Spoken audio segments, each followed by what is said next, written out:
दोस्तों, एक तरफ दिल्ली विधानसभा चुनाव के नतीजे आ रहे हैं तो वहीं दूसरी तरफ अरविंद केजरीवाल जिन्होंने यह आरोप लगाया था कि उनके जो विधायक हैं उन्हें 16-16 करोड़ रुपए का ऑफर दिया जा रहा है। कुछ उसमें से ऐसे भी हैं जो प्रत्याशी हैं जिनकी जीत का दावा अरविंद केजरीवाल कर रहे हैं। उन्होंने कहा कि 16-16 करोड़ रुपए और मंत्री पद का लालच दिया गया है कि वो उनके साथ, यानी कि गाली गलौच पार्टी नाम लेकर उन्होंने कहा, लेकिन उनका इशारा बीजेपी की तरफ था, यह किया गया। लेकिन जैसे ही आरोप लगाया, कहीं ना कहीं अरविंद केजरीवाल खुद फंसते नजर आए। यह बात मैं इसलिए कह रहा हूं क्योंकि अरविंद केजरीवाल के खिलाफ यही एक नए मामले में अब कार्रवाई शुरू कर दी गई है। यानी सोचिए, एक तरफ क्या हो रहा है, एक तरफ हो रहा है लगातार एक एक सीटों के आंकड़े सामने आने लगे हैं, तो वहीं दूसरी तरफ अरविंद केजरीवाल के खिलाफ कार्रवाई का दौर शुरू हुआ। यह एंटी करप्शन ब्यूरो की तरफ से कार्रवाई शुरू की गई है। उन्होंने साफ साफ लफ्जों में यह सवाल पूछ लिया है कि आखिरकार कौन से नंबर से फोन आया, किसने फोन किया, कितने विधायकों को फोन किया, कितने प्रत्याशियों को फोन किया, क्या कुछ बात हुई, ये सारा डेटा अरविंद केजरीवाल को देना होगा। जानते हैं ये सारी चीजें कब शुरू हुई हैं? ये सारी की सारी बातें सिर्फ एक ट्वीट पर शुरू हो गई हैं। वो बात अलग है कि भारतीय जनता पार्टी के नेता दिन रात कुछ भी बोलते रहे तो ना एंटी करप्शन ब्यूरो जिंदा रहता है, ना उठता है, ना जवाब देता है, ना सवाल पूछता है, ना ही ईडी, ना ही इनकम टैक्स, ना ही सीबीआई, कोई उनके चौखट पर नहीं जाती। लेकिन अरविंद केजरीवाल के एक आरोप की वजह से सोचिए, anti corruption bureau Arvind Kejriwal से पूछताछ करने में जुट गया है। नमस्कार, मैं हूं प्रज्वल गौतम और आप देख रहे हैं खबर चौक। यकीन मानकर चलिए कि इस बार अगर आम आदमी पार्टी की, जिस तरह के रुझान आ रहे भी तो वो है ही हैं, लेकिन अगर आम आदमी पार्टी की सरकार नहीं बन पाई किसी वजह से, तो अरविंद केजरीवाल की मुसीबतें बहुत बढ़ जाएंगी। ये बहुत चौंकाने वाला मामला है। मैं वाकई इसको देखकर बड़ा हैरान हूं। पिछले 10 साल में जो हो रहा है उसके मुकाबले अब ये ज्यादा वाला है। ये इसलिए कह रहा हूं क्योंकि जब राजनीति होती है तो आरोप प्रत्यारोप से लेकर तमाम चीजें होती रहती हैं। ऐसा नहीं है कि बीजेपी के नेता दूध के धुले हैं, सारे के सारे वैसे हैं और अव्वल दर्जे के हैं। लेकिन सोचिए, एंटी करप्शन ब्यूरो की टीम कभी उनसे पूछताछ करने नहीं जाएगी कि आपको यह जानकारी कहां से मिली। लेकिन एंटी करप्शन ब्यूरो की टीम किसके घर पहुंची? अरविंद केजरीवाल के घर। पहले देखिए, ये पहले मैं खबर दिखा रहा हूं, आज तक की खबर है। पूछताछ में सहयोग नहीं कर रहे केजरीवाल, ये सूत्रों के हवाले से खबर आई, ये देर रात की खबर है। इसमें लिखा anti corruption branch government of NCT of Delhi. इसमें कहा गया अरविंद केजरीवाल जो कन्वीनर है आम आदमी पार्टी के, उनसे कहा गया है किसके बारे में इंक्वायरी हो रही है। एलिगेशन जो उन्होंने लगाए कि उनके एमएलए जो हैं आम आदमी पार्टी के, उनको ब्राइबरी दी जा रही है, यानी रिश्वत दी जा रही है, उसको लेकर है।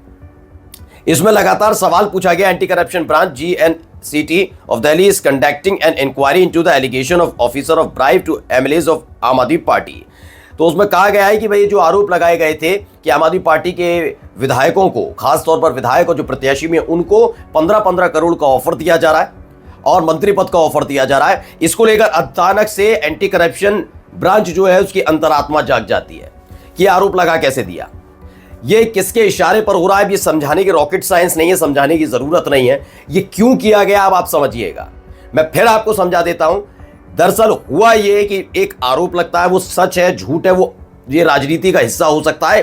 बीजेपी भी ऐसे ही आरोप, ऐसी ही अनर्गल बातें उनके वाचाल प्रवक्ता, यहां तक कि मंत्री बोलते रहे तो उस पर कोई कार्रवाई नहीं होती। मतलब बड़ा हैरान हूं कि इस देश के विदेश मंत्री ने साफ साफ झूठ देश की संसद में बोला। कोई जांच एजेंसी से लेकर कोई एक ऐसी चीज नहीं है जो उनसे जवाब तलब कर सके। इस देश का विदेश मंत्री सबसे बड़ा झूठा साबित हुआ उसके बावजूद। लेकिन राजनीति के स्तर में जो आरोप अरविंद केजरीवाल ने लगाए, उसको लेकर एंटी करप्शन ब्रांच के जो अधिकारी अचानक से जाग गए। जागकर फौरन ही पहुंचे अरविंद केजरीवाल के घर कि भाई अब हमें जवाब दीजिए, हमें नहीं मालूम, हमें तो आपसे जवाब चाहिए। आपने आरोप लगा कैसे दिया, आप बोले क्यों? सोचिए, ये आरोप लगते ही इतनी तेजी से क्या हुआ कि एक आरोप लगाए। मानकर चलिए कि पहली बात तो वो झूठे हैं, सच्चे, वो जांच का विषय है, तो एक दबाव का विषय बन सकता है कि इस तरीके से एक दबाव बनाने की कोशिश, क्योंकि एग्जिट पोल के आधार पर जैसा कि कहा जा रहा था, जो विधायक, मैं उनका बयान भी सुनाऊंगा, कि यह बताया जा रहा था कि सरकार तो जा रही है, आज हमारे साथ आ जाओ। तो एक दबाव। दूसरा, उनके ऊपर दबाव यह बनाया जा रहा था कि भैया अब देखिए, एंटी करप्शन ब्रांच की जब वो तैयार नहीं हुए तो दावा ये किया जा रहा है कि एंटी करप्शन ब्रांच जब ऐसे एक्टिव होगी तो नैतिक तौर पर दबाव पड़ेगा और फिर विधायक भी, या सांसद जो उनके विधायक और नेता है, प्रत्याशी हैं, वो टूट कर आने के लिए मजबूर हो जाएंगे। ये करने की कोशिश की जा रही है क्या? इससे पहले कितने ऐसे मामले हैं जिसमें एंटी करप्शन ब्रांच इतना ज्यादा सजग और तत्पर और तैयार नजर आया है? एक मामला मुझे बताइए जिसमें ऐसे ही एक ट्वीट को लेकर सवाल जवाब किए गए। कौन सा ट्वीट है जो गले की फांस बन गया? वो मैं आपको दिखाने जा रहा हूं। पहले ये देखिए अरविंद केजरीवाल का ये था। कुछ एजेंसीज दिखा रही हैं कि गाली गलौच पार्टी की 55 से ज्यादा सीटें आ रही हैं। पिछले 2 घंटों में हमारे 16 उम्मीदवारों को फोन आए हैं कि आप छोड़ के उनकी पार्टी में आ जाओ, मंत्री बना देंगे और हर एक को 15-15 करोड़ देंगे। अगर इनकी पार्टी की 55 से ज्यादा सीटें आ रही हैं तो हमारी उम्मीदवारों को फोन करने की क्या जरूरत है। उन्होंने कहा कि अगर इनकी पार्टी को 55 सीटें आ रही हैं तो हमारे उम्मीदवारों को फोन करने की क्या जरूरत। जाहिर तौर पर ये फर्जी सर्वे करवाए गए हैं, इसलिए गए हैं ताकि ये माहौल बनाकर कुछ उम्मीदवारों को तोड़ा जा सके। पर गाली गलौच वालों, हमारा एक भी आदमी नहीं टूटेगा। और इसी ट्वीट के सहारे एंटी करप्शन ब्यूरो के जो है टीम, वो पूछताछ में जुट गई। हमें नहीं मालूम, हमें तो जवाब दीजिए, आपने कहा कैसे। सोचिए, ये इतने कर्मठ और तत्पर अगर तय अधिकारी हो जाएं तो एक घोटाला ना हो, कोई बर्बादी ना हो, अर्थव्यवस्था पर कोई हमला ना हो, कोई चोर कोई भ्रष्टाचारी बचे ना। लेकिन ये सारी तैयारी कहां से हो, किसके कहने पर, किसके इशारे पर हो रही है, ये समझाने की जरूरत नहीं है। चलिए, आतिशी ने भी किया था, क्योंकि मुकेश इनके अलावा एक इनके प्रत्याशी विधायक भी हैं। उन्होंने कहा मैं मर जाऊंगा, कट जाऊंगा, लेकिन कभी अरविंद केजरीवाल जी का साथ नहीं छोड़ूंगा। रटाया बयान इन्होंने भी लिखा। अंजना पारचा है, उन्होंने भी वही लिखा। मुझे इस नंबर से फोन आया, उसने बोला कि उनकी सरकार बन रही है, मंत्री बना देंगे और 15 करोड़ भी देंगे, आप छोड़ के आ जाओ। ये बोले, नाम नहीं लिया इन्होंने, लेकिन ये साफ साफ ये आरोप लगाते रहे।